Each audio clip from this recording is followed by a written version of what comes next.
Good morning, everybody. My name is Professor Pegah Motaleb, and I'm a professor of English at San Diego Mesa College. I also coordinate the PATH program, and I'm also a member of the Women's Studies Committee. And as a part of the celebrations for Women's Herstory Month, we would like to, we organized this amazing panel so that you can hear from these incredible women who are changing the world with their professions and their experiences. The purpose of the Women's Studies Advisory Committee at San Diego Mesa College is to serve as an interdisciplinary forum to foster the investigation of women and gender issues, promote the liberal arts, such as Women's Studies Associate of Arts degree, as well as the Women's Studies Certificate of Performance, and to undertake the planning and execution of a range of gender-related events and initiatives on campus. I will put a link to our committee's website in the chat for you all to see. Next, I would like to introduce Katlin Choi to read and start with land acknowledgements.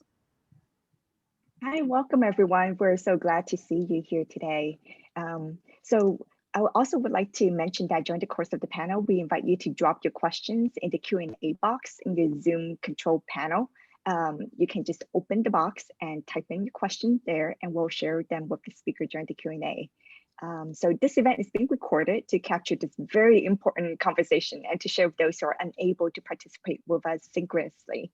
At the end of the event, please fill out our survey at tinyurl.com/genderbias2021.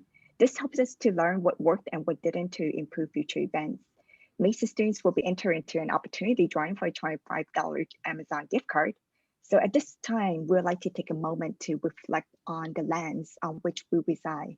We recognize that San Diego Mesa College sits on the ancestral homeland of the Kumeyaay Nation, and we extend our respect and gratitude to Kumeyaay people who have lived here since time immemorial. As all of our liberation is tied together, so is our history. We also acknowledge that this country was built up from the free enslaved labor of Black people, and we honor the legacy of the African diaspora. We pay respects to Black life, knowledge, and skills stolen due to violence and white supremacy. With this acknowledgement, we also recognize the duty to give honor through our work and continue to stand up for racial and social justice every day. Please join me in a collective breath.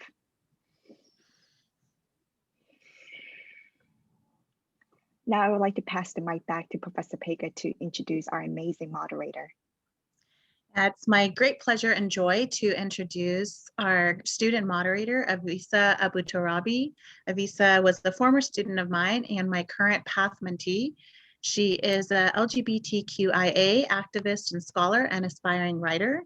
She is an English literature major and a PATH mentee at San Diego Mesa College, aiming to transfer to a UC school for a bachelor's degree. She is currently working on a graphic memoir on her story as a Persian immigrant, exploring and coming to terms with her sexuality. She wants to inspire more Middle Eastern people to be true to themselves by uniting the gap between our culture and sexual identities. Her ultimate goal is to study law to defend and protect LGBTQIA rights as well as women's rights. With that said, I would like to welcome Avyssa to introduce our panelists. Thank you so much for that introduction. Well, I would just like to take 2 minutes for each person. If you could take a moment to introduce yourself, the degrees that were obtained. I will just start with people that I see first on my screen. Lecia. Had to unmute, so sorry. My name is Lecia Michelle. I am originally from Southern Illinois. I have a BA in journalism from Eastern Illinois University. I have a master's of library and information science. That's from San Jose State University. My pronouns are she, her. I'm a librarian at Xavier University in Louisiana right now, and I've been in that field for about 15 years. I'm also the founder and leader of Real Talk, Women of Color and Allies for Racial Justice and Anti-Oppression. And I am the author of the upcoming book, The White Allies Handbook, a 4-week introduction to join the racial justice fight for Black women. And I'm really excited to be here. Thank you so much. We're excited to have you. Wendy. Hi, everyone. My name is Wendy Wheatcroft. I'm a mom of 3. I taught elementary school for 15 years and then promptly changed gears to get very deeply involved in gun violence prevention as a leader with Moms Demand Action for Gun Sense. I led the city of San Diego and the whole state of California. And I also founded San Diegans for Gun Violence Prevention, a local coalition that works to bring together community groups already trying to tackle gun violence in our city and to kind of coordinate so that we are maximizing our impacts as much as possible. I grew up in San Diego. I did attend Mesa City College for a little while. I went to San Diego State where I got my bachelor's in liberal studies. I went on to Cal State San Marcos where I got my teaching credential. And then a couple years later, I got my master's in education from National University. And 2 weeks ago, I submitted my application for a doctoral program at San Diego State. So I'm eagerly awaiting to hear back from that. Thank you for having me. And Brittny. Hi, my name is Brittany Mejia. I have a BA in journalism and I'm a Metro reporter at the Los Angeles Times, where I tend to focus on the Latino community in my reporting. I'm actually originally from California, but my dad was in the Air Force, so I moved around a lot. So I'm kind of from all over. Yeah, thanks so much for having me. Thank you. Soraya. Hi, everybody, and thank you too for having me today. I'm excited for our conversation. I have a history degree from Georgetown University with a minor in women's studies, and I'll date myself because it was the first year that women's studies was introduced into college curricula, which is sort of interesting. I'm from the Bahamas, and my family is what we call pot cakes, so some Arab, some various Caribbean, Haitian, Bahamian, and I've been living here in the United States since I was 17, and I am a lifelong feminist writer and activist. Started as a teenager and through college, took a detour into media, both editing and on the business side, and then went back to full-time activism and writing about 12 years ago. I'm currently the ED at the Representation Project, where we use films, education, and social activism to challenge stereotypes that shape discrimination and hopefully affect people's attitudes and behaviors as a result. So thank you for having me here today. And then Rachel, please. Hi, everyone. My name is Rachel Sumekh. I'm based in Los Angeles, California, and I serve as the CEO of Swipe Out Hunger, which is a national organization committed to ending college student hunger. Started as a student group with a few friends and I at UCLA, and has now grown onto 130 campuses across 40 states. I am the child of Iranian immigrants who left the country fleeing religious persecution. I'm queer, I'm under 30 and figuring out what it means to be a female CEO. So excited to be in this conversation with you all today. I only have one degree, which is from UCLA, and that's not enough for my parents. So maybe one day we'll add another one to the list. But really excited to be here with you all today, and thank you for having me. I definitely understand the Middle Eastern part and the pressure. So let me go ahead and start with our first question. As a woman, have you ever felt pressure to present yourself in a particular way in order to be taken seriously in your field? If so, please explain. I'm gonna go ahead and start this off with Brittny. Hi, yeah, so it's really interesting. I think in journalism for me, starting at the paper, I feel like there was this big expectation that we had to be really brave and we had to do all of these things to not, kind of just put yourself out there and not say no to assignments. But often what I was finding is that a lot of my female coworkers would talk about how like we can't go out with sources at night to a bar without them getting the wrong idea, or we didn't want to put ourselves in a situation that was especially dangerous for us. And so that was one of the things that was really standing out to me, because when I first started at the paper, there was an editor I had who kind of told me that I was being kind of a coward or I wasn't being brave. And so that really stuck with me. I think it created this feeling that like I couldn't really show emotion in the newsroom, because if I started to cry over something or if I got upset, it became, oh, she's just so sensitive or she's just being emotional. And so a lot of it was just kind of hiding that and not talking about it. But I think as I opened up and spoke about it more with my female coworkers, it was so nice to have that and kind of realize that, yeah, it's okay to have these emotions and feel this way. All right, thank you. Lecia. So before I became a librarian, I worked in corporate America for many years. I was there for close to 10 years. I worked for a financial company as an editor. Yes, you definitely, when you step into any job or any career, any sector where it's male dominated, which is financial sector, executive level, it's pretty much all white men. You definitely have to go in there understanding that you don't want to show weakness. So, you know, don't cry over anything. Doesn't matter what science says to you, do not cry. Know your stuff, because there's already the idea that you're going to be emotional, not as strong, not as smart, not as available, you know. So it's a hard environment to go into, and I was 30 when I went into that job. So I was still, you know, fairly young and very naive about a lot of things. I would say in the 10 years I was there, I definitely had a rude awakening about what was acceptable as a woman versus what was acceptable as a man. And they're decidedly different. So you go into those jobs already having a lot of strikes against you, and being a woman is definitely the really big one. I see. So kind of a double standard. Absolutely. Absolutely. Yeah. And it stays. It's just there your entire career, unfortunately. Wendy. The bulk of my career was as an elementary school teacher, and that's mostly a woman-dominated field.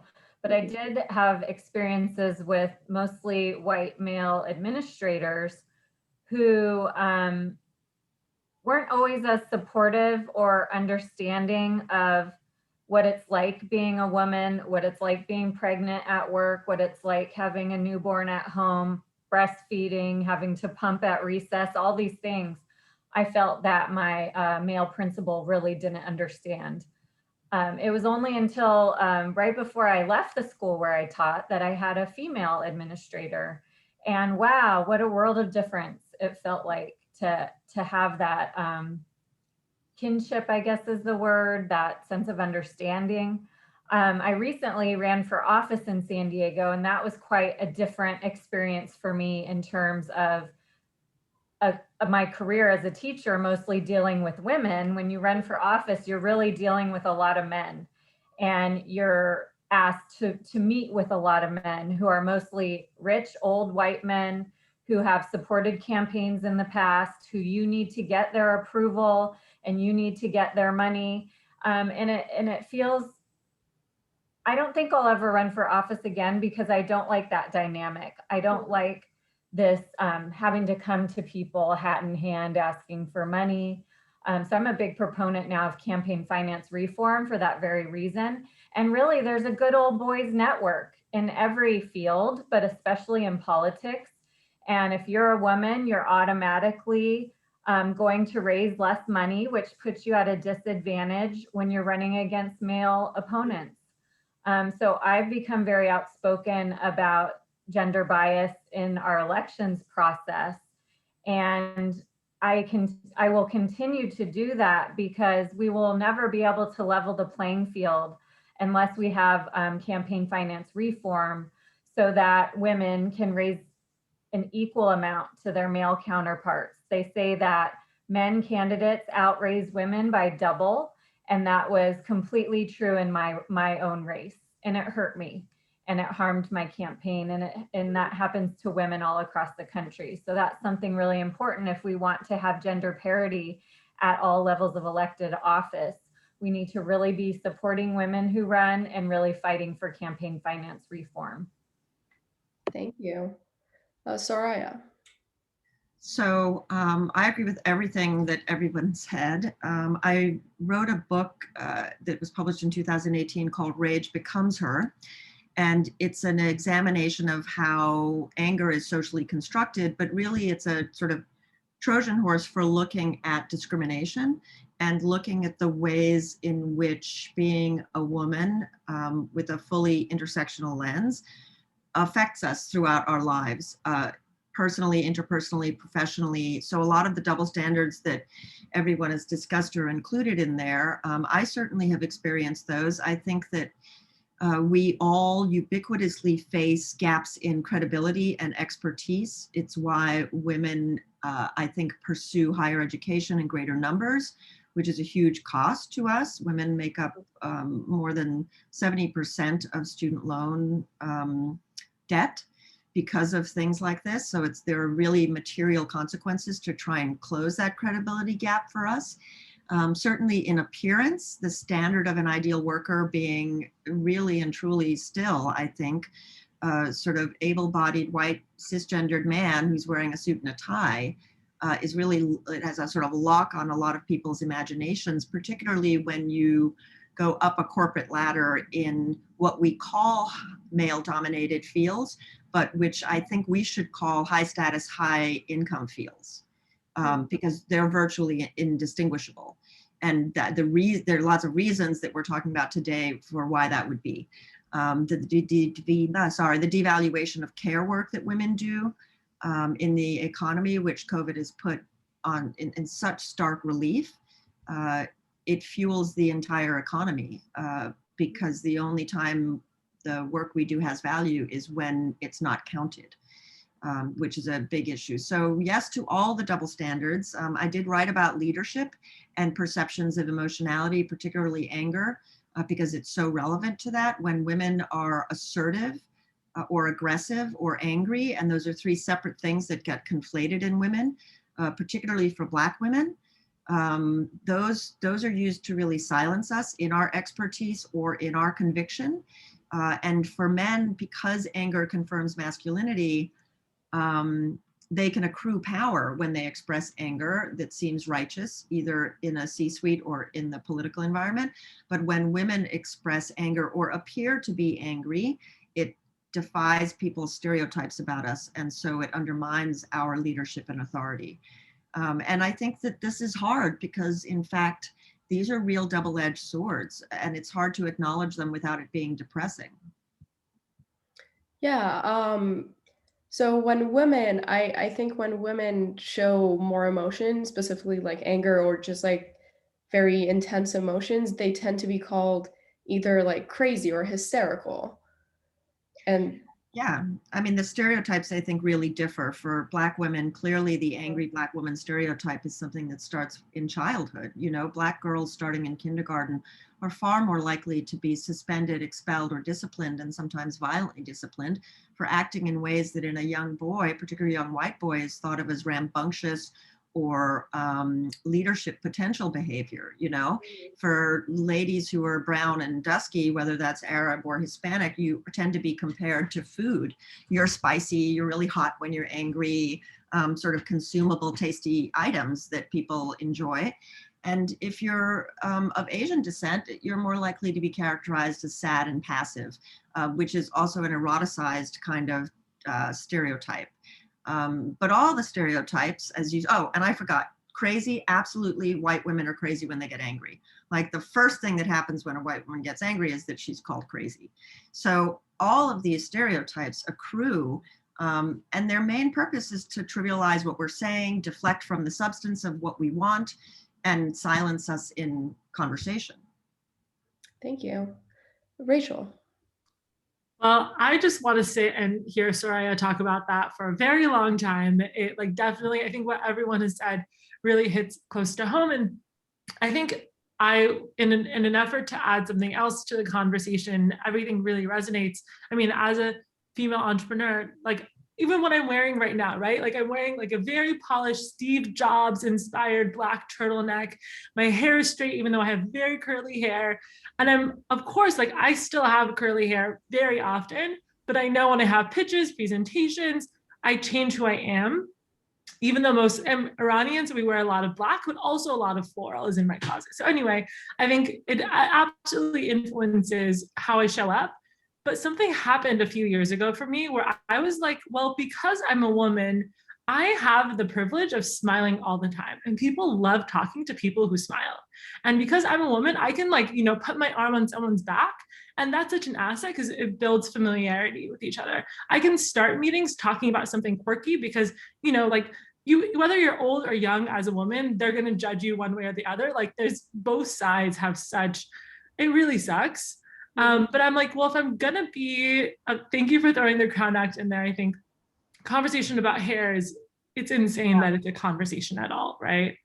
But I think that I've spent the past few years thinking about, for my own sake, the same way like a mediocre, have the confidence of a mediocre guy. Like, how do I have that? And so that means that seeing all of my potential downfalls as assets, including being perceived as like naive. Great. I don't think it's naive. I call it optimism. I call myself hopeful. All the ways that I'm typically dismissed, I present as assets. And so much of that had to start with my own understanding of myself, which the biggest asset to that was surrounding myself with women like the women on this call who are also on that journey. And not that I'm 100%, I mean, I'm confident maybe 50% of the time, and the other half of the time I'm, fully doubting myself, but just bringing that awareness into my own realm and controlling what I can control, knowing that it's a shit show outside. Great, thank you so much. So for our second question, compared to your male colleagues, do you feel you get adequate time to speak? Are your opinions heard and respected in the workplace? Let me go ahead and start this off with Lecia. Unmute. I'll go back to my corporate experience. It was really hard to speak up in meetings when the majority of the people in your meetings are white men. I was one of the few Black women in the entire Los Angeles office. I think there were maybe 5 of us out of several thousand people in the downtown LA office. So it was a very small number of us. So I absolutely would have ideas and things that I wanted to convey, and I would get cut off. Or someone would just say, well, no, I don't think that's a good idea, but they would say it in a less nice way than I just said it. Or I would get ignored. And that happened a lot, where I would say something and no one would say anything. It was very hard to convey an idea. It was very hard to find my voice there because I just was never comfortable in that setting. I had no support system. I had really no one to talk to. My managers were extremely unsupportive in that environment. I had a gay white man who was my direct manager, who was one of the worst people I've ever met in my entire life. He had zero compassion or understanding for anyone that looked like me. And it was very obvious during my time there that that was the case. So yeah, I ended up leaving. It was a very toxic environment. It wasn't going to change. It might have changed had I had people that could support me and that we all could speak up, but it just never happened. And I still have friends there, and I'm pretty sure it's exactly the same environment. This is many, many years later since I've been there, and nothing has changed. Thank you. Wendy.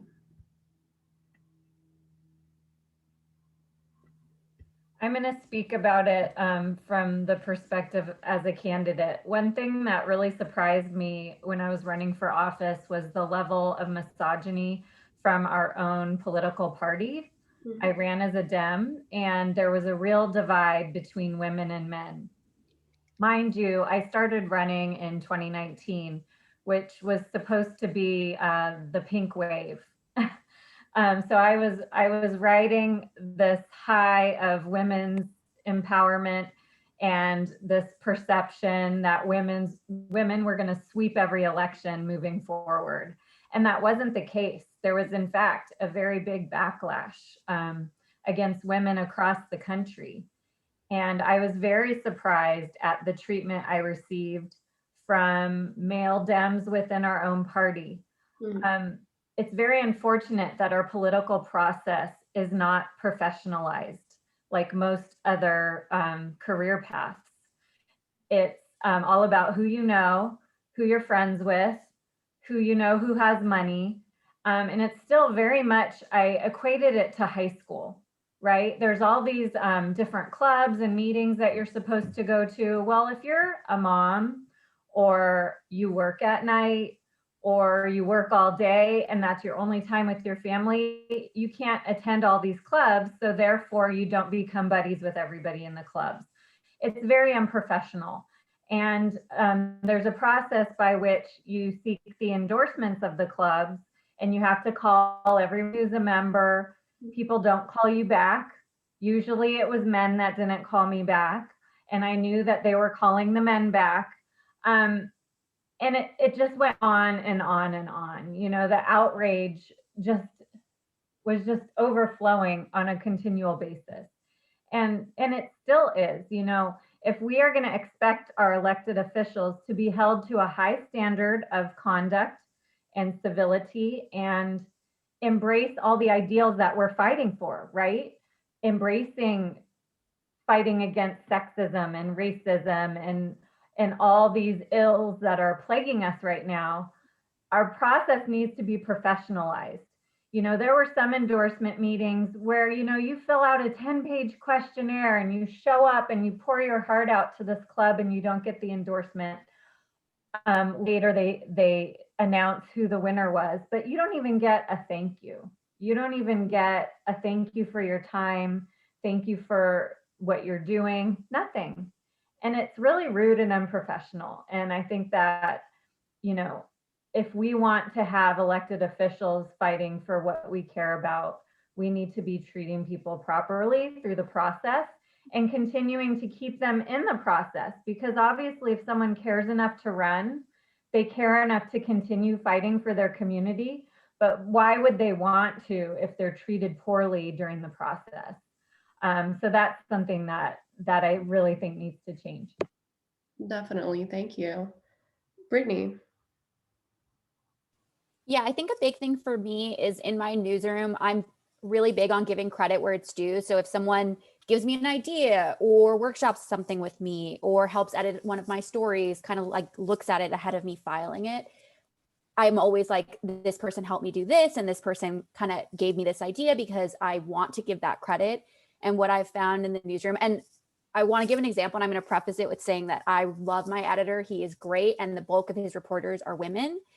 But there was a situation recently where I had suggested a panel that we do for reporters to talk about, because a few of us have gone into hospitals and done reporting in COVID units.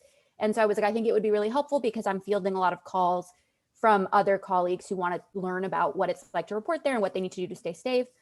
And so I like pitched this whole idea about a panel. And then the next thing I know, there was like an email sent out. And one of the people who was coordinating it was like, oh, Hector, who's my editor. She's like, Hector had a great idea and was talking about the panel. And I did actually immediately reach out to my editor. And I was like, hey, like, that was my idea. This is kind of shitty. Sorry. Like, this is kind of messed up. And so I just kind of called it out because I was like, hey, this isn't cool. And it was interesting because he immediately responded and he was like, actually, this was Brittany's idea. She came to me about it. And I was appreciative of that. But when we did the panel, again, another editor said like, oh, Hector's great idea. And I text my editor and I was like, that's what happens. I think when you don't like state it up front, the record isn't corrected. And so people just think, oh, of course, this is the person who came up with it. And so I think a big thing for me lately in the last few months, especially, I think I've gotten better at calling it out. When something is my idea, when I have driven something forward in the paper, I want credit where it's due. And I also want the same and I've seen it a lot with my female colleagues as well, where I'm like, this was your idea, or this was something that you pitched. It's unfair for you either to not work on it or to get the credit for it. Thank you. Soraya. You know, I think that it has also been my experience that there's a lot of pushback against me as a writer. Certainly in the last 12 years, so much of my activism has been about online harassment and hate and its effects on women in the public sphere. I'm going to put here a link to an organization that I started at the Women's Media Center called the Speech Project, which is really to raise awareness about the way public life is shaped for women, whether they're journalists or politicians, and what what we should be thinking about in terms of civil rights and freedom of expression and political participation. Certainly, I think everybody understands more today than maybe 5 years ago that this kind of targeted harassment and hatred are also implicated in misinformation and disinformation and actively suppress women's participation around the world, girls and women. They are withdrawing from public spaces the way Wendy just described. And all of that really has an impact on our choices of how to work, where to work, and what kind of work we can pursue. So in the study that we did last year for the Online News Association, it really, there are several aspects of this that everyone's talked about. And one is the fact that your own institutions, whether it's the Democratic Party or your own newsroom, sometimes, or your own industry, like the media industry, is the source of the aggression that you face for speaking out loud or that you face for writing certain topics. You know, there was a Facebook page a couple of years ago targeting women journalists in France, and it was run by male journalists in France. You know, I mean, it was completely transparently that fact.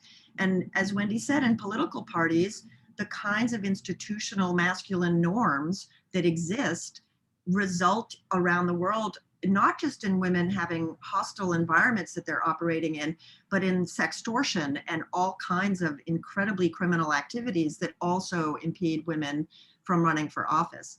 And so I think those are all suppressions of our engagement and speech in various different ways. And we experience them individually, I think, in the ways we've described, which is that credit for our work is redistributed. I had that happen earlier this year. I wrote a piece with a writing partner, Catherine Booney, and I wrote a piece about the history of content moderation. It was called The Secret Rules of the Internet, and it won an award, and it did sort of very well in terms of readership. And just earlier this year, I noticed a book with the same name about the same topic, written by a man who didn't cite our article by name. He did footnote us, he misspelled my name, but it was very clearly same topic, same name. And so now if you Google it, chances are his book will come up, right? And I did also call him out. I sent a message and I said, hey, I don't really understand what's going on here, but this is not great. And you need to address this with your editor, with your publisher. And he was very apologetic, but again, it shouldn't come to that, right? Like the pre-existing foundation for our work is that it has less value, that we don't deserve the recognition, and that we don't want the power, authority, and expertise that come with them. You know, and that's the sort of enduring bias that we have to be fighting. And I just want to say something to Rachel. I have this insane curly hair that's on my head right now. Literally, this is my hair calm, but for years I had my hair blow dried so that I wouldn't look like the crazy woman, literally, when I walked into a room with sort of my feminist intersectional opinions. It was like, well, maybe if my hair's a little calmer on my head, they'll listen to the words coming out of my mouth. And in fact, it doesn't really make any difference. You know, what it signals is your willingness to conform, which puts people at ease, but it doesn't remove the resistance. Thank you very much. Wendy too. And I love my curly hair, but it also just takes so much time to make it look good curly. Like when I straighten it, I don't really have to think about it for like 3 or 4 or 5 days. And I curly, you know, so it's a little bit of both. But I think I have an interesting experience. You know, when I graduated from college, I had one job. I did a year of service through AmeriCorps. And then after that, I started running Swipe Out Hunger full time. So for the past 7 years, I've been my own boss, right? My male colleagues are like, you know, like praise me and are so grateful that I'm giving them a job to even be doing the work that they want to do. And so I think that I live in a weird, crazy bubble where my board members who are men really admire me, my staff who are men admire me. And then every now and then I'll be in a meeting and there are these dudes who like talk over me. And then I get a taste of what it's like in the real world. And it's shocking and it, you know, surprises me every time. So I think that I I'm compelled to hire every woman ever so I can give them an amazing work environment and experience where they're always heard and lifted up. But given that that's not possible, I think what I want to do is just continue to, believe that it's possible to have a safe, welcome working environment. Yeah, I don't know. I don't know what else to say other than it is possible. But it's so rare to have the privilege that I've had, and to have built, and obviously it's not easy to run or build an organization, to maintain a staff and fundraising and all of that, but feel very lucky to be where I'm at. Thank you. So our third question is, have you ever felt that you've been passed up for a job or promotion despite your qualifications and credentials only because of your gender? Have you had any experiences at work, school, or job training that made you feel inferior to your peers of other sex? Now I'm going to go ahead and start this off with Brittany. Yeah, so for the longest time, I actually didn't think that was the case in my newsroom. Like, I had started out through our MetPro diversity program. And so we came in and actually we're already paid less than everybody else, and we're basically doing the same work. But I made a big push, I think, which was surprising because normally I don't, to try and get raises. And so I, for a while, did think that it was fair. But recently, actually, within the last year, our company paid like $3 million in a lawsuit about minority journalists and women getting paid less than white reporters. And our guild did like a pay study. And that's when we really started to see the disparities. And so initially, because I was automatically included in that settlement, I got a letter about what the settlement was. And at first I was like, wow, amazing. Like, this is great. And then I was thinking, wow, I'm celebrating getting this money that I should have been getting to begin with. And so then that kind of really opened my eyes a little bit more. I think once that pay study came out, once this lawsuit happened, which was led by some incredible women at the paper, I was really like, wow, I didn't realize the differences. And even just like now within the last month or so, when I've talked to other reporters, and there are men who are a few years younger than me coming into the paper who were actually making more than me when I was like already hired. And now I realize that I'm like, it sucks. It really sucks, I think, to see that. And I think that there needs to be more of an open communication about what we all make. Mm-hmm. Especially in the newsroom, I think some of the men often I find are very hesitant to share that because they don't want to have those conversations. They don't know where it's going to go from there. But often that's who really does need to be sharing it. Yeah, a lot of companies mostly I've worked in retail, but a lot of times my coworkers just didn't want to talk about pay because a lot of them were afraid to lose their jobs, even though it's not even going to be the case. I've seen that a lot of people just refuse to talk about it. Yeah, I have found that so much more with like, I think my female coworkers, we're all really open about it with each other because we really want each other to know and what we should fight for. And I think it's a big push for me when I talk about pay to push, especially my female coworkers, to ask for more money, because I'm like, there's no harm in just asking. Like, there's no harm in pushing for that. So I do think that's a big thing for me. And I wish that men would share more and would be more open about it. It is frustrating when they're not. Great, thank you. Lecia. Yes, it's happened a few times where I've been passed over for promotions when I was actually more qualified than the who ended up getting the job. It happened in a public library system. And public libraries, when you come in as a patron, you realize that the bulk of the people that you see working there are going to be women. When you go to the librarian level, it's going to be mostly white women. There are some white men. The system that this happened, actually, the person who got the job over me was a white man who did not have a library science degree. He came in as an assistant into this system, and this system was kind of odd in the sense that they actually would let someone who didn't have the library degree run a branch. So he got it over me, and a friend of mine who worked in the same system was like, well, such and such really likes him. That's probably why he got it. So yeah, I was much more qualified and ended up getting passed over because, people who were hiring, just liked him better, I guess. And because I think because he was a white man. What's interesting about that system too, is that it didn't have a huge amount of white male librarians and library assistants, but a lot of them had managerial positions, which was, obviously, a much different hiring experience for them than it was for a lot of us who were not getting those jobs. So yeah, that happened a lot. I honestly have not ever felt inferior to any man when it came to what I do and what they're doing in the same profession.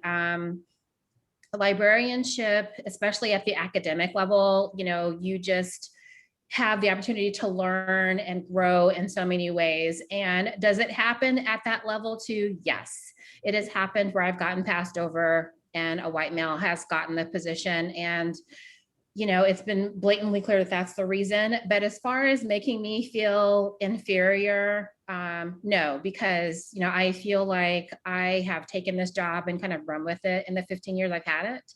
And I'm really good at what I do. I'm a really good researcher. I'm a great teacher. I can only control, I guess, what I can control. So, I speak up, I have a big mouth. I say lots of things. If there are some there, I speak up and say something about it. In my field, it's mostly women, but it is very interesting that a lot of particularly white men go up the ranks very quickly in librarianship and ended up running library systems, becoming directors, becoming deans at universities, and women aren't offered the same positions. And then when you think about Black women, it's even less in public and academic. We really you don't see a lot of us at those dean positions, director positions. You may see us as branch managers, but even depending on the system, you won't see us as branch managers unless a lot of us are already librarians in those ranks, and we are the bulk of those ranks. And that doesn't happen very often. Thank you. Rachel. This happens a lot in boards that I sit on, and I never know if it's because I don't have traditional experience, right? Like I work at my own institution as opposed to an established institution, if it's because of my age, if it's because of my race. So I think the beauty of most minority groups is that once you have more than one, you don't know what you're being profiled for. I think it would help if I was a dude, that people would more likely take my suggestions over other people's. So yeah, I have nothing else to add to everything else that folks have said. That I don't think I've ever been, I think it falls very much in the category of microaggressions for me when I share things, when I say things, just how seriously I'm taken or not. Especially when it comes to matters of finances, right? I sit on a few boards and have sat on boards in the past. No one ever puts me on the finance committee. I run $1 million organization. I fundraise, I make budgets. I can sit on the finance committee, right? They make me head of membership or various things. So I think in small ways like that, I'm overlooked for things, and I have to actively ask for those opportunities. Thank you. Wendy. In elementary education, as I mentioned, it's a female-dominated field, so I didn't really have that experience there. And also, one of the beauty of public education is they have a very organized pay scale based on level of education, number of years in service. So I think even though they're not paid enough, men and women are paid the same based on your experience or your level of schooling. But back to when I was running for office, I, as I mentioned, had 15 years of teaching experience. I worked for almost 5 years in gun violence prevention, becoming a state and national leader on the issue. And one of my opponents, a man, caught on to the popularity of my cause, which is sad that it's popular for political candidates to hijack nowadays, because it is a winning issue that a lot of people care about. But as my campaign progressed and I was named as the candidate to beat, he began to use my talking points, use his own 2 years of teaching as a comparison to my career-long teaching for over 15 years. A tiny little job that he did that kind of addressed gun violence prevention at the city level became, he's a gun violence prevention expert. And so that was very hurtful. Not only that someone would have the gall to do that, basically like stealing my identity, which was really weird and kind of creepy in a way, in addition to some other creepy things that he did to try to intimidate me. It was so hurtful, you know, that you work so hard for so long and you're really running on your own merits, and that somebody doesn't have enough of their own merits, that they have to steal yours. And ultimately, he stole mine to the point that he won. And the party stole my identity to help him win. And sent mail that basically made him look like me. Just kind of weird and sick, you know? Yeah. So I choose to mentor new women candidates on this very issue. And I plan to do that moving forward. I don't think that I, as a white woman, should use my privilege to run again. I want to use my privilege and my experiences to help women of color run and win. And so that is how I'm going to continue to pay that forward and help other women candidates. Yeah, that's a great way. Thank you. Soraya. Well, first of all, I want to say thank you to everybody, but especially to Wendy for focusing on this issue of intersectionality, because in fact, I think it's so relevant.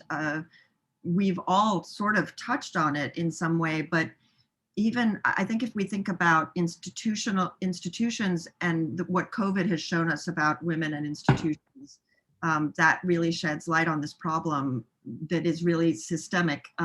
We know that women have lost jobs at now 4 to 5 times the rate of men, and that that's primarily Black and brown women. And Black and brown women, especially in the service industries, right? And so what we think of as female dominated industries where there's precarity, where women are working 2 jobs sometimes, 3 jobs sometimes, COVID has made that an even more vulnerable position. And so, for example, for tipped wage earners, we know that for Black and brown tipped wage earners, tips are down, harassment is up, right? But for white tipped wage earners, tips are up compared to pre-COVID times. So I think it's really important to think about the way that works.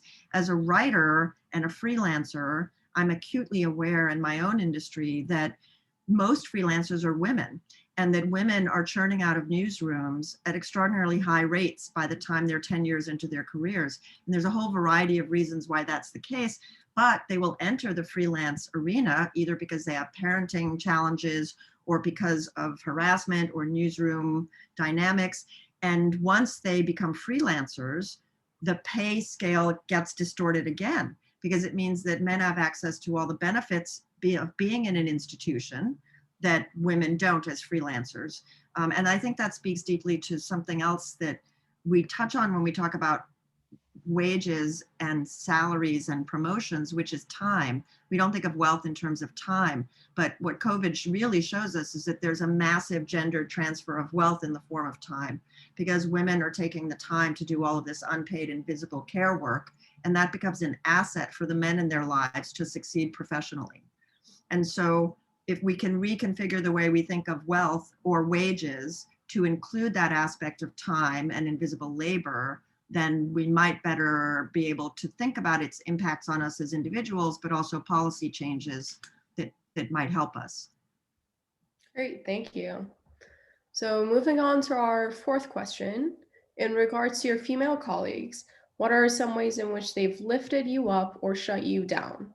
What advice do you have for how women can better support each other in the work environment? I'll go ahead and start this off with Rachel. I love this question, and I couldn't decide if I should share this on the last one or this one, but a lot of my male employees have no problem asking for raises and asking for very significant raises at their 1-year performance reviews. My female employees, and they make the ask and then they stop talking. My female employees will maybe say, if there's room in the budget, can you give me a raise? I won't throw a number out. Also completely understand if it's not a good time. And so I think something that I've had to do as a woman is, first of all, unpack my own internalized bullshit of like, well, if you ask for a raise, you get one, and actually say, I'm also so sorry that I'm cursing. I know like we're probably all fine with it, but I apologize for anyone who's not okay with cursing. But I like go out of my way to encourage my female employees of like, hey, I'm gonna give you an updated offer letter. And next time I want you to come to our performance review with a number in mind of what you think you deserve this year. So I think we have to, even when it's, because that, I mean, that sucks for me because I have to fundraise more, but like, it's who we are, it's what our values are. So going out of my way to encourage my female staff to ask for raises. And some do, and shout out to the women who are not afraid and ask what they need and what they want. And I think that, you know, for the past 2-3 years, at least, I haven't nominated a single white dude for a panel. People always ask me who should speak on this panel, who should speak on that. I only lift up women or people of color. I also go out of my way to introduce my funders to other organizations led by people of color. So there's some things that I'm doing reactively and there's some things that I'm doing proactively, making sure that people, you know, when you get an introduction, now that I've like kind of made it where I am, where I have these relationships, let me open that door for as many other people as possible. And yeah, I mean, I'll just say that I love this question as opposed to the initial questions, because in those we were highlighting moments when it was really tough and where being a woman was not an asset. And I think I love highlighting stories and changing our narrative where we do have a lot of power. We have a lot of economic power. We have microphones. We have our like communal networks. And so I think that we should always be thinking about how we do that. And the one caveat to that I'll add though is like not at our own expense, right? The concept of taking, we go out of our way to do that already. It's who we are as many of us as communal caretakers, but we should really make sure that we're good before we start focusing on others sometimes. Thank you. Brittany. I think one of the main things for me, I realized going into my newsroom, especially going through a Met Pro program, which was like a 2-year program and you could get fired, like every 6 months you came up for review and they could keep you or they could say like, no, we are going to cut you from the program. And that created such a scarcity mindset that I was finding that one of my female colleagues, anytime I had a story on the front page, she was kind of bad, like talking about it behind my back and was just saying that shouldn't have run on the front page. And it just became so competitive and toxic. And it was a situation where I didn't understand, but I feel like the mentality was like, there can only be one of us that's going to be hired out of this. And it was crazy because the competition wasn't between her and the male colleagues. It was mostly just me.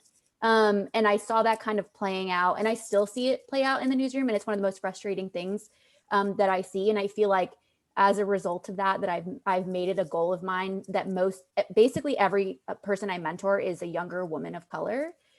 In the newsroom, like when they're first coming in or if they're coming in through the Met Pro program, I make it a point to reach out to them and to say, let's get coffee, let's talk story ideas, because I just didn't like that approach. I felt like that mindset, and I get it, it's a very real mindset. Like if you feel like you don't have enough seats at the table, you're kind of just competing and you think that there can only be you.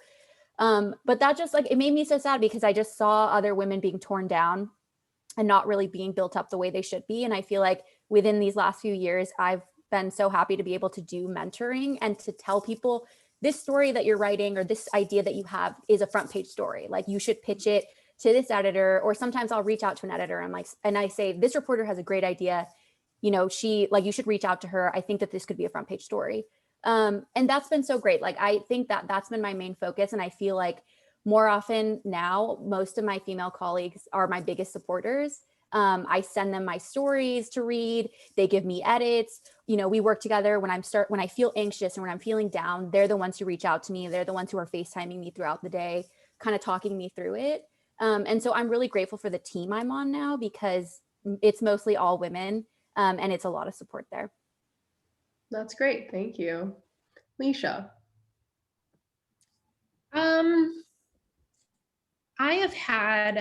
I've been very fortunate that I actually have had women colleagues who have been amazing. When I started as an academic librarian, I had I had two women mentors who just took me under their wing and really showed me what it kind of took to be good as an academic librarian. I was at a university that we taught a lot. So I needed to learn how to teach and how to connect with my students and work with my faculty and be able to build curriculum and all those things I really had never done. So they were absolutely amazing and they made my time there, really wonderful. As far as, women who I've worked with who have not been supportive, it really happened much more in corporate America than it's happened as a librarian, just hands down. I definitely had people in the financial industry, that company that I work with, who made it very difficult for me to be seen as a competent employee. As a matter of fact, I had a few who were saying the opposite. No, she's not good at her job. And the reason that was happening is because I had actually already spoken up about a situation there with a white male, and it had blown back on me so badly that I was kind of blackballed for the last 7 years I was there. So some of these women kind of joined in that to kind of downplay what my accusations against this person was by saying, but she's really bad at her job and she's probably just really resentful. So yeah, that happened, and it was very, very painful and toxic and kind of just a really terrible experience. As far as what advice I would give for women to support each other, I would say, just think about what either you've gone through in that industry or in that job and try to make it easier for the next person. I definitely will lend my voice in any capacity to women who are curious about what it's like to work in a corporation, what it's like to work in a library. I mean, every job sector is going to have some toxicity. It's just kind of the nature of working with people. But I think as women, what we don't do that men are really, especially white men, are really good at is having each other's backs in jobs. We're just not good at it. And I will say that as a Black woman, it's just been decidedly harder to build those foundations with white women in white corporate America. It was really, really hard. It's been easier as a librarian. And one thing that I say now as, an activist and as a writer, I like to say to anyone who will listen, that women, if we actually ever get it together and realize we're kind of all in this together and that we should all be supporting each other, we are going to do amazing things. And I'm so hopeful that we do get to that point where we do intersectionally across the board, we just really support each other, because this idea that white men are ever going to uplift women, white women, women of color, we have to get off that ride. It's not going to happen. And I don't even want them to. I want to be able to uplift myself and other women. So I am waiting for the time to where we kind of all realize, oh, we really just have each other. And that's okay. We're not there yet. We're not even close. But if we ever get there, things are going to change, and they're going to change in really huge and amazing ways. So I'm ready. I'm waiting for it. So I think what I'm taking from what you said is that generally men have this spirit of brotherhood, and that's why they always have each other's back, whereas women don't tend to have that spirit. And that's what you're kind of pushing for. Women are competitive with each other. Mm-hmm. We're very competitive with each other. And I will say, because I've worked in places that have not had a lot of people who look like me, we form a sisterhood very quickly when there's a few of us in there. And now I'm at HBCU, and it's amazing because most people look like me. So it's really nice. And there's definitely a sisterhood amongst the Black women there. And yeah, I just wish that we all kind of realized as women, we need to have it together for every other woman. Because when that happens, things are really going to shift in a significant way. And until it does, it's not going to. If we don't get it together, it's, things that we really want to fight for will not happen. Understandable. Thank you. Wendy. I love what you just said. It's like there's some women that don't realize that our oppression is tied up with each other's. And when we're holding each other back, we're holding us all back. And the world is big enough, right? There's no need to be competitive. We will each find our own space. And that really ties into the work I've done in gun violence prevention. I joined Moms Demand Action as a volunteer in 2016. And a lot of our volunteers are really like unpaid full-time workers. I mean, I just dove in head first and it became like a full-time job for me.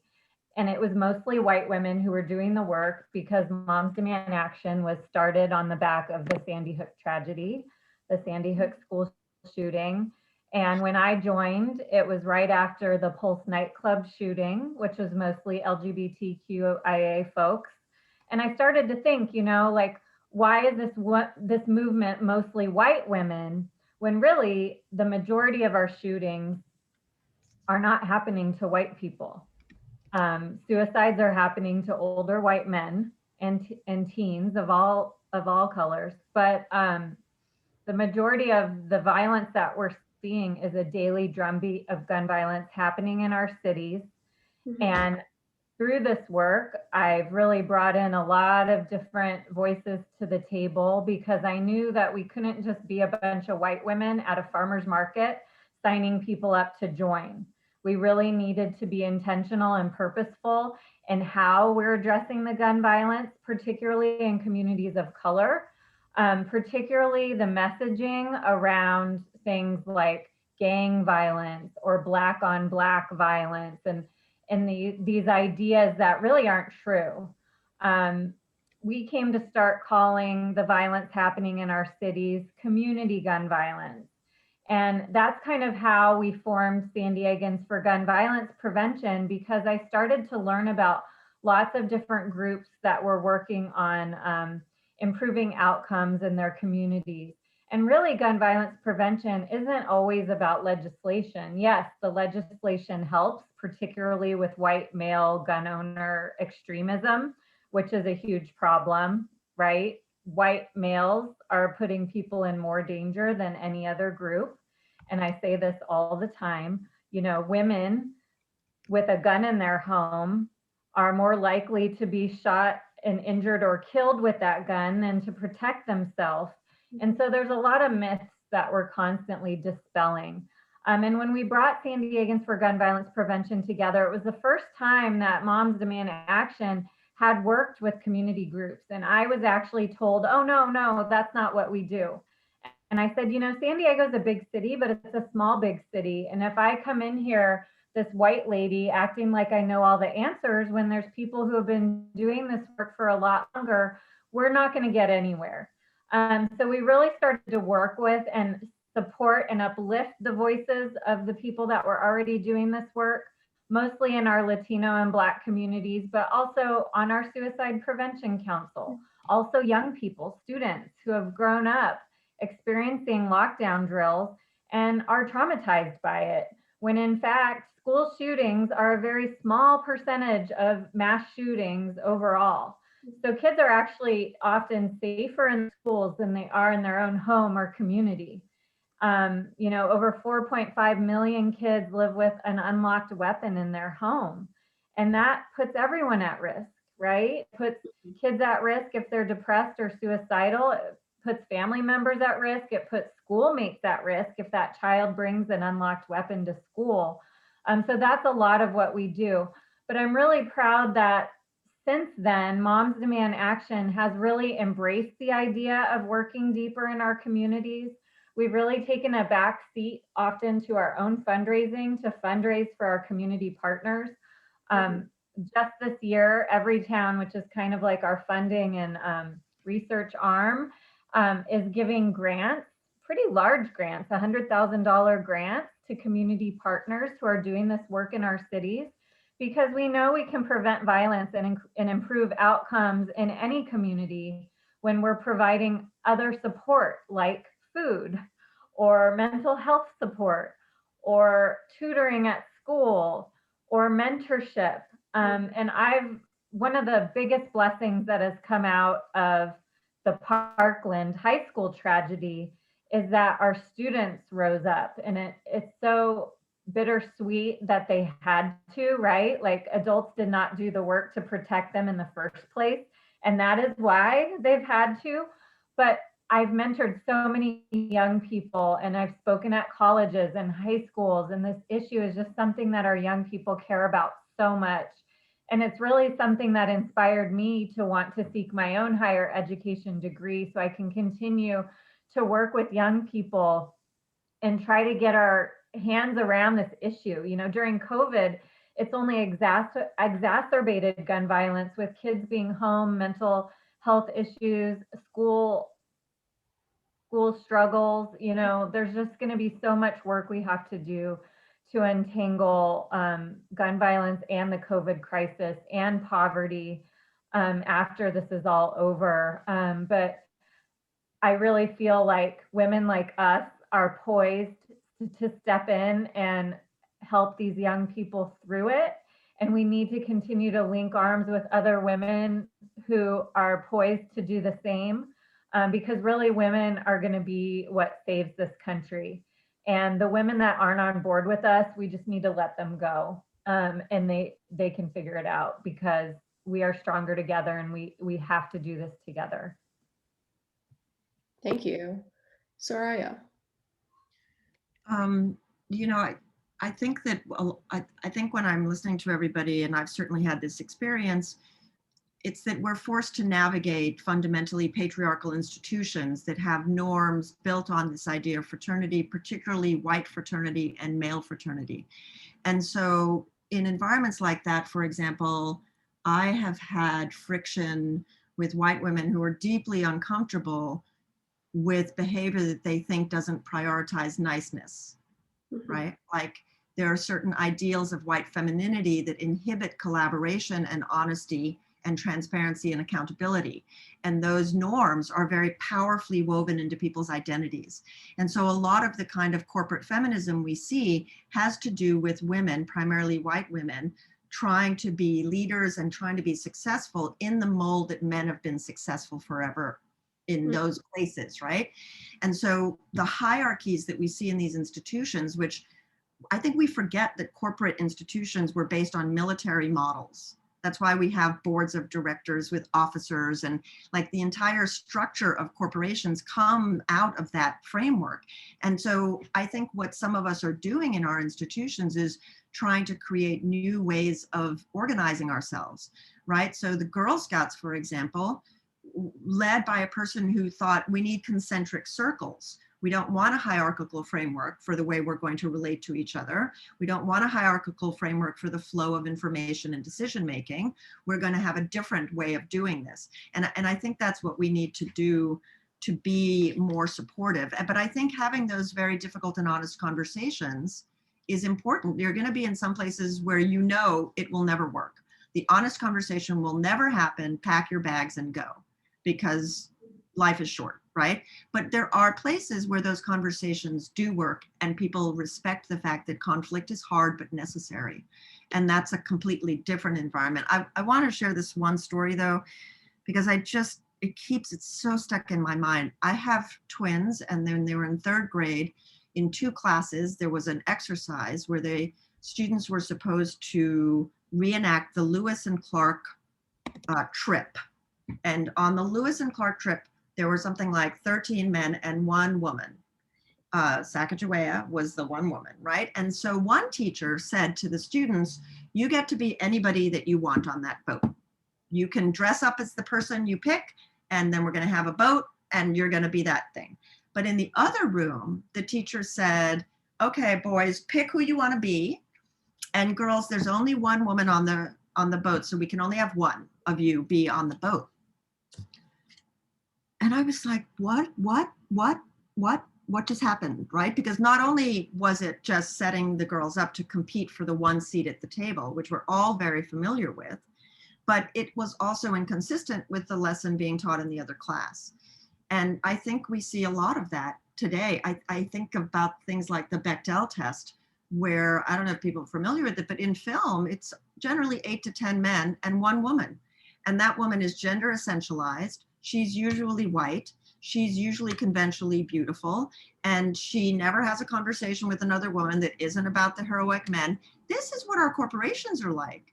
You know, if we compete for the one seat at the table, it's because we have been socialized to understand that there is that one seat. And it's not because we're delusional, but because that has been part of our experience and our socialization. And so part of what we do in media, what we do at the Women's Media Center and at the Representation Project and lots of other organizations working on this, is try and deconstruct those lessons, shed light on how corrosive they are to our building effective collaborations and leadership. Understandable. Thank you so much. So I'm going to go ahead and jump to question 5. The question is, how can we create unbiased environments at work? We have a question in the Q&A section from Karen, who specifically wants to know that what advice do you have for women who are afraid to speak up or who are afraid to run for office because they know that the system is rigged? And I'm going to go ahead and start this off with Wendy. So I'm helping a young Black woman running for office right now, and it's been really interesting to see the treatment she's receiving versus what I received. And hers is, 100 times worse. The fundraising for her is 100 times harder.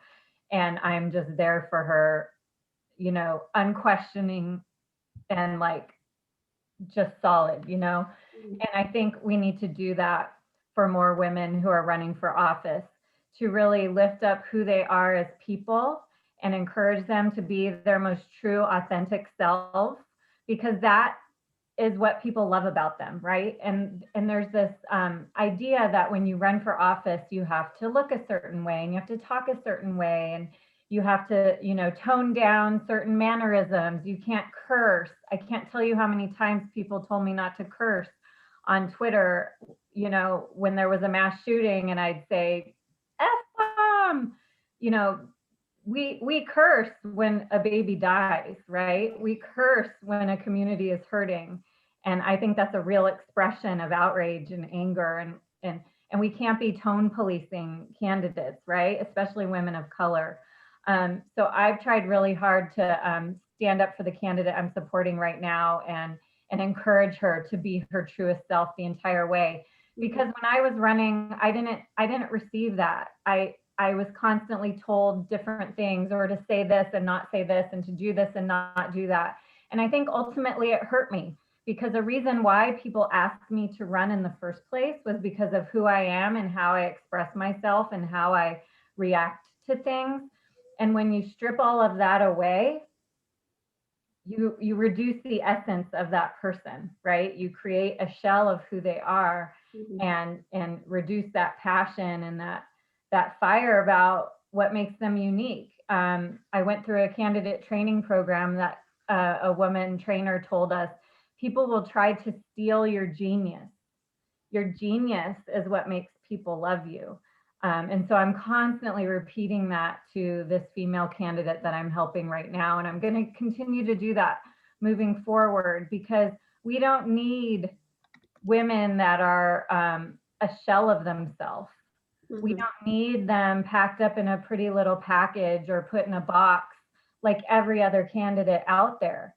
We need women who are authentic and real and emotional and angry and all these things that we're constantly telling women not to be. We need more of that. So I think we all need to continue and make sure that we're supporting women candidates in that way. Great, thank you. And Rachel, I know you responded to that question, but would you mind just briefly explaining it for everyone live? Yeah, I jotted just a few notes of like, I've had people ask me to run for like Congress. And I'm like, the risk and the cost associated with that is huge. But then I think about, well, how many women from my community, how many young girls like me would be inspired to see me run, right? Hearing Wendy that you read, it like reinforces for us, like, no, like we are supposed to make those risks and we are supposed to be in these spaces. So I think that naming what your fears are and naming what the cost is important. So you ask, am I willing to do that? Because that will be a part of the process. Having people in your corner that remind you that you should be doing it makes the biggest difference. Women need to be told 7 times to run before they finally say okay, whereas men roll out of bed and they're ready to run. And if I can, I feel like, you know, connected to that question is this other question here of what recommendations do you have for women who want to move into high level management and leadership positions? Name it. Literally, I've had staff members tell me that they want a position that they're wholly unqualified for. But then that's in my head and I start training them and supporting them to get to that point. So I think name it to your boss, name it to your mentors, name it to the world, tweet it out, right? People will see it and start thinking of you for those positions, and you'll start to have, you know, one-on-one calls with people who are in those positions. Ask them how they got there, ask them if they know any job openings, start to develop those relationships. I think my number one advice there is start to name it and ask for conversations with people who've been there so you can start to develop the skill. So when you get there, your eyes are open to what it's going to be like. Great, thank you. Lecia. What am I answering? Which one? Which question is it?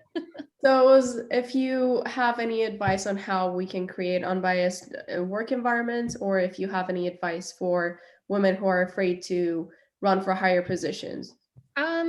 Unbiased work environments, that you have to speak up when you see things. Mm-hmm. When things happen to you or to someone else. You know, I know when I was working corporate, and everyone knew what was going on with me. I was being harassed by a white male coworker. It went on for about 4 years. Mm-hmm. No one would speak up. I'd hear people on the side saying, oh, did you see what he did? Whatever. So people would say things to the side, but they would never say anything to a manager or to that person. And it happened blatantly in meetings. And so it wasn't like he was doing it, you know, slyly. He was saying these things and doing these things in front of a lot of other people. How powerful would it be if the women in those meetings said, hey, that's not acceptable, and we are going to go to your manager and we're going to go to HR because this is not going to be happening going forward. Mm-hmm. We have to have the courage to not play by the games anymore that, you know, like Soraya was saying, that this patriarchal structure that we all have seen when we've gone through many jobs. Corporate America is got to be one of the most toxic places to come into when you don't look like a white man. Mm-hmm. You know, white women, you know, who are in these positions, who are in these corporations, they'll do a couple of things. They'll either come in and they will try to fight for other women. That is not what normally happens. And in my experience, they will try to figure out how to fit themselves into that structure, and everyone else is kind of left behind. You know, I didn't see a hand up from any white women when I was working in these spaces. You know, I oftentimes would see them siding with the white male managers against anyone who was willing to speak up against what was going on. So that was my experience. Mm-hmm. My advice would be, stay authentic. Don't change to fit yourself into these places. You're never going to be happy. You're not going to be the person that you were when you started. Stay true to who you are. Form those sisterhoods and those bonds. If you can find the people in those organizations who share your values, find a mentor. That's a really important one if you can find somebody. And then, you know, like Soraya was saying, you know, if it's really a place where you're just so incredibly unhappy, leave. It's Mm-hmm. not going to change. If you want to change to be part of that, you're going to be someone you're not going to like or respect anyway. And that's never going to be worth the amount of money that they're paying you. I don't care if it's 6 or 7 figures, you're still not going to be the person that makes yourself happy. So I would say form those sisterhoods, try to figure out, where you fit in, be happy, be fulfilled. If you're not, then you need to go. Great, thank you. Soraya. Yes, ditto to everything again that everybody said. I also think that we have to hold men accountable. And the thing is that we've been talking in terms of men and women, but there are a whole lot of very rigid conservative systems justifying women out there. And there are a lot of progressive men who want to be doing the right thing, but maybe are floundering to understand what that is. And men simply have more money, more power, more resources. That isn't to say women shouldn't, couldn't, won't. It's just the way things are right now. And I think that having men involved is completely critical. We just have to find the men who are going to do it. And I think too that there are ways to think about enacting that in work. I mean, we've been talking about mentors, but in fact, I think that thinking more about explicitly about sponsorship builds in some of the fraternity that is by default available to men, so that if we identify people who can be mentors, it should actually involve more than them keeping us company or listening to us talk or telling us how to dress, and actually explicitly be about advocating for us in the rooms where these decisions are made. Right. Yes, this person deserves this raise. No, she shouldn't be penalized for saying she's good at her job. Yes, we think that this should be a front page, invested in opportunity. All of those types of things that some people in institutions can take for granted, but that most of us can't. And so I think that identifying who those people are, both men and women, is really important. Great, thank you. Brittany. Yeah, I guess I would just say, I think everything everybody said I agree with. The sisterhood thing is huge. I feel like I have group chats with my female coworkers and they're the best. And honestly, like we gas each other up all the time.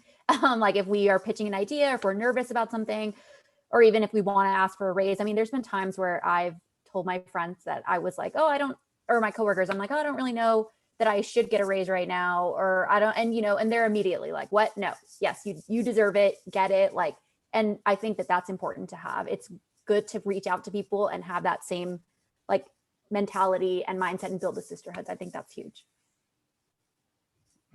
Great, thank you so much. Thank you everyone for your answers. I'm gonna go ahead and ask Katlin to join us for some last remarks.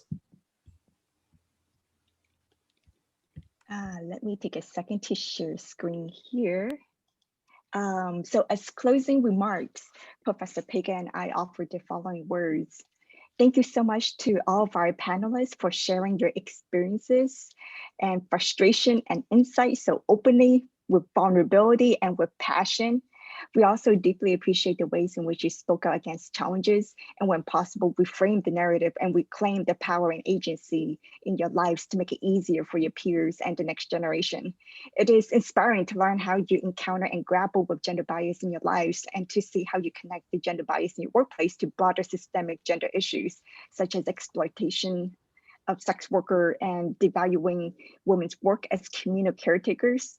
We are incredibly proud of all that Avyssa and our panelists have accomplished. As women professionals, each of you is a success story, trailblazing your industries, and we are grateful that you're serving as great role models for our students and all that you're doing to uplift and support other women.